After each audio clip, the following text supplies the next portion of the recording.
में निकाले भजन संहिता 51 का 1 से लेके 7 तक।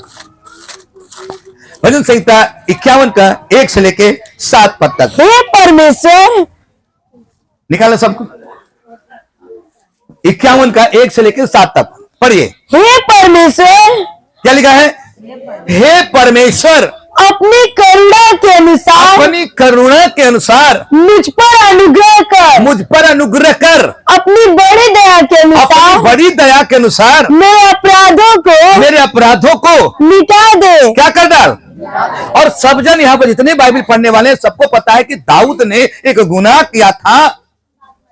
उसके बारे में हम पूरा डिटेल्स नहीं जाना चाहते हैं। दाऊद ने परमेश्वर का जो सेवक था वो एक गुनाह किया था, फिर उसके बाद उसको पत्नी बना लिया था, उसके पति को क्या करवा डाला था। बोलता है, दाऊद कहता है ऐसा कौन है, ऐसा है तो उसको दंड मिलना चाहिए। तो नबी बोलता है वो आप ही हो। दाऊद को बोलते वो, जब उसको पता चलता है मैं ही हूं और क्लियर हो जाता है, तब वो व्यक्ति, वो परमेश्वर का सेवक, वो दाऊद घुटने पर आ करके पश्चाताप करता है। वही बात मैं आपसे कहना चाहता हूं, क्योंकि परमेश्वर का सेवक, परमेश्वर चुना हुआ था दाऊद को। आज परमेश्वर सभी व्यक्ति को चुना हुआ है, लेकिन इस सफर में, इस जीवन के सफर में न जाने कुछ न कुछ गलतियां, चाहे नशा से लेकर, चाहे गाली से लेकर के, चाहे ए से लेकर जब तक, चाहे कुछ भी हमारे जीवन में आता है, तो अगर मालूम होता है तो हमें तुरंत पश्चाताप करने की क्या है, जरूरत है। यदि आप नहीं कर पाएंगे तो धीरे धीरे धीरे धीरे आपको वो एक दिन घाव बनाएगा, और घाव बनाएगा तो क्या पैदा करेगा, मृत्यु।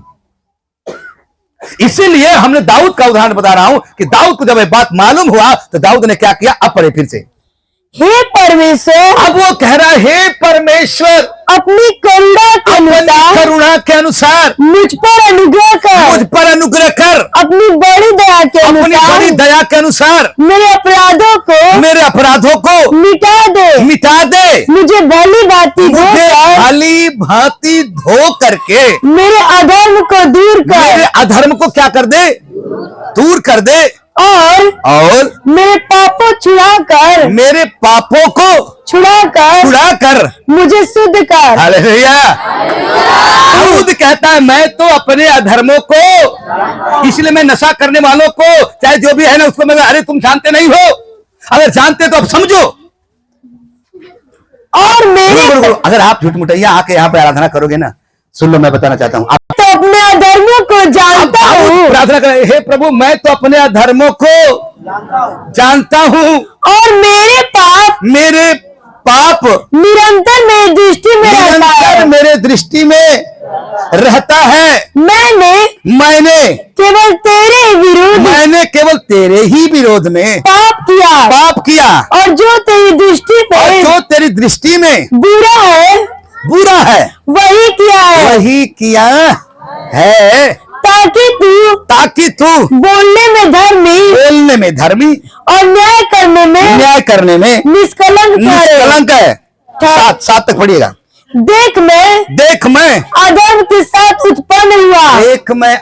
के साथ उत्पन्न हुआ, और पाप के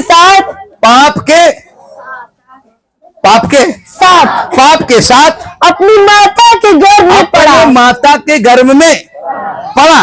देख तू हृदय की सच्चाई से प्रसन्न रहता है, और मेरे मन ही में ज्ञान सिखाएगा। जीवा से मुझे शुद्ध कर, तो मैं पवित्र हो जाऊंगा। मुझे धो, और मैं हिम से भी 17 का 8 से लेके 7 पर 3 से 4 पढ़िए। लूका 17 का 3 और 4। सचेत रहो। लूका 17 अध्याय 3-4। सचेत रहो यदि तेरा भाई, आप देखो यहाँ पे लिखा सचेत मतलब एकदम अलर्ट रहो। यदि तेरा भाई अपराध करे तो उसे समझा, और यदि पछताए तो उसे क्षमा कर। यदि दिन भर में, यहाँ पर हमको और आपको उसे क्षमा कर दे। क्या कर दे? क्षमा कर दे। हमको और आपको कहा जाए क्षमा कर दे। आगे, यदि दिन भर में वह 7 बार तेरा करे और 7 बार तेरे पास फिर आकर कहे मैं पछताता हूँ तो उसे क्षमा कर। तो उसे क्या कर दे? क्षमा कर। हालेलुया। उसे क्या करना पड़ेगा? आपको क्षमा करना पड़ेगा। आगे कितना बार? 7 बार। आप बोलेंगे पास्टर जी हमको और करने के लिए बोल रहे हैं क्या कि हम जब गलती करें फिर पश्चाताप करें? ना ना ना ना ना, थोड़ा समझाने का मतलब 22 अध्याय का 60 से लेकर 62 तक। लूका 22 का 60 से 62। पतरस ने कहा हे मनुष्य, जागते रहे ताकते बोले हालेलुया। पतरस ने कहा हे मनुष्य, मैं नहीं जानता कि तू क्या कहता है। वह कह ही रहा था कि तुरंत मुर्गे ने बांग दी। तब प्रभु ने घूमकर पतरस की ओर देखा और पतरस को प्रभु की बात याद आई जो उसने कही थी आज मुर्गे के बांग देने से पहले तू 3 बार मेरा इनकार करेगा। मुझे इनकार करेगा, तू मुझसे झूठ बोलेगा, इनकार करेगा और बाहर निकल कर फूट कर रोया। और पतरस बाहर निकल के क्या किया? ये घटना आप जानते हैं कि पतरस से जब प्रभु बात करता है तो पतरस बड़ा वो था, बोला ऐसा हो नहीं सकता है, ये नहीं। तो प्रभु ने कहा सुन, आज मुर्गा बांग देने से पहले तू 3 बार क्या बोलेगा? इनकार करेगा, मतलब झूठ बोलेगा तू। और वो समय आ गया, जब समय आ गया तो जब वो झूठ बोल दिया था ना, तब प्रभु यीशु मसीह उसको याद रहा, देख तूने। और तब लिखा वो बाहर जाके फूट करके रोया। ये लिखा है, इतना ही और कुछ है बस। तो बाहर जाके फूट में जब स्टैंड हो जाता है, जब प्रचार करता है, 3000 लोगों का हृदय छिप जाता है और 3000 लोग पूछते हैं क्या करना चाहिए, तो उसने बोला अब क्या करना है? पश्चाताप करना है, मन को गिराना है। जो से बोला हालेलुया। इनके चाहिए। दूसरा कुछ 7 का 10 पश्चाताप करना पड़ेगा आपको, क्योंकि परमेश्वर भक्ति का रुको बोलो हालेलुया। क्योंकि परमेश्वर भक्ति का शोक ऐसा पश्चाताप उत्पन्न करता है जिसका परिणाम उद्धार है। हालेलुया। आगे क्या है?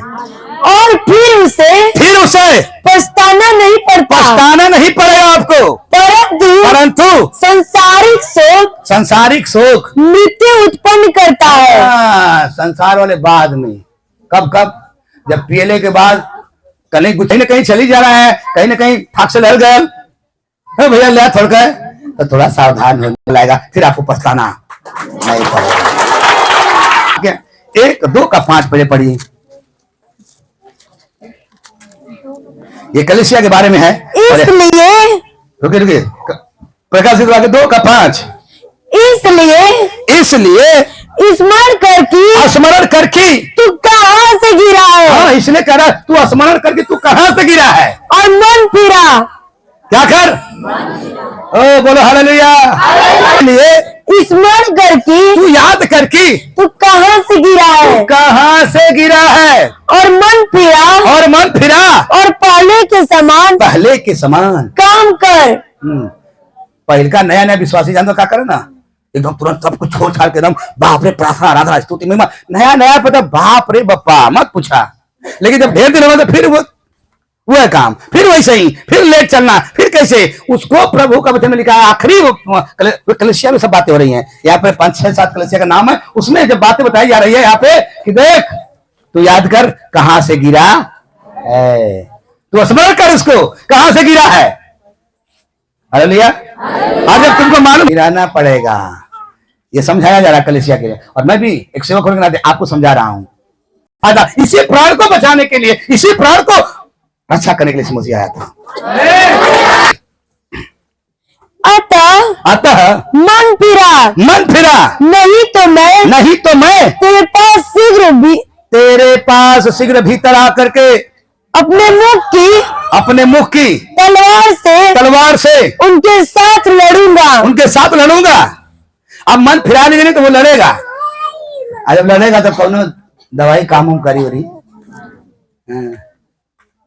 जहां एमआरआई होगा, सीटी स्कैन होगा, उसे विज्ञान फेल हो जाएगी। डॉक्टर बोले भैया अब कौन उपाय ना है। मैंने उसको मन फिराने के लिए अब अवसर दिया। पर वो अपने व्यभिचारी मन से फिरना नहीं चाहता। परमेश्वर ने तो चाहता था कि बदल जाओ, लेकिन फिरना नहीं जा। तो यहाँ मैं समझा क्या रहा हूं, परमेश्वर कहता है मन को फिरा ले। प्रकाशित वाक्य 3:3 पढ़िए। इसलिए स्मरण करके तूने कैसे शिक्षा प्राप्त की है और सुनी थी और उनमें बना रहा और और क्या फिरा। यदि तू जागृत न रहेगा, यदि तू जागृतिक नहीं रहेगा, तो मैं चोर के समान आ जाऊंगा और तू कदापि न जान सकेगा कि मैं किस घड़ी तुझ पर आ पड़ूं। इसलिए अभी से क्या हो जाना है साहब। कुछ बताना, आखिरी पुस्तक में लिखा है मैं जिन से प्रेम करता हूँ उन सबको उलाहना और ताड़ना देता हूँ। इसलिए सरगर्म हो और मन फिरा। और क्या कर। इसलिए मैं ताड़ना देता हूँ। हे विश्वासी भाई बहन, यहाँ जितने लोग हैं, मैं चाहता हूँ अपने मन को क्या करो, बदल डालो। नहीं बदले तो फिर दिक्कत। हालेलुया। उसके बाद आखिर एक काम और करेक्ट पड़ी बराबर। जब फिरा लेंगे पश्चात उसको क्या करना पड़ेगा। और मत्ती 3:8 इसलिए मन फिरा के योग फल लाओ। क्या? अच्छा फल का नाम हम मैं पूछूंगा, 5 फलों का नाम बताइए। इसलिए मन फिराओ के। अब मैं पूछूंगा, जब आपने पढ़ा होगा 5 फलों का नाम, ये वो नाम पढ़ा, लेकिन आप कहता जब मन फिराएंगे वो करे योग्य फल लावे, क्या वो फल का नाम का है? हालेलुया। जब मन फिर कहा वो का नाम है प्रेम का नाम। हालेलुया। तो फल तो अंदर क्या हो जाएगी, दिखाई देगी। अरे पेड़ में फल लगता है तो दिखाई देता है ना। यस। तो आपके अंदर भी फल लगे तो दिखाई देगा, क्योंकि प्रेम आ गया फल। अब वो प्रेम करके दिखा रहे ओ फल है। हमारे बाइबल में 9 फल 9 वरदान। यही से यीशु मसीह जब बपतिस्मा में कहा आई के रूप में कबूतर के नाई आई पवित्र आत्मा। और मैंने बोला कबूतर के 2 पंख होते हैं, और 2 पंख में एक पंख का दाएं बाएं जो भी हो, तो एक में है पवित्र आत्मा का फल, एक में है पवित्र आत्मा का 9 वरदान। 9 फल 9 वरदान। इसलिए कबूतर तो कबूतर के जैसे है ना, उसमें पित्ताशय नहीं होता है। कबूतर में पित्ताशय नहीं होता है। पित्ताशय मतलब कड़वाहट, वो निकल जाए थोड़ा हो जाए तो पूरा खराब रहता है, लेकिन उसके में नहीं है। आमान में बड़ा बड़ा पढ़ाई करेगा, क्योंकि आपने मन को फिरा लिया है। जोर से बोलो हालेलुया।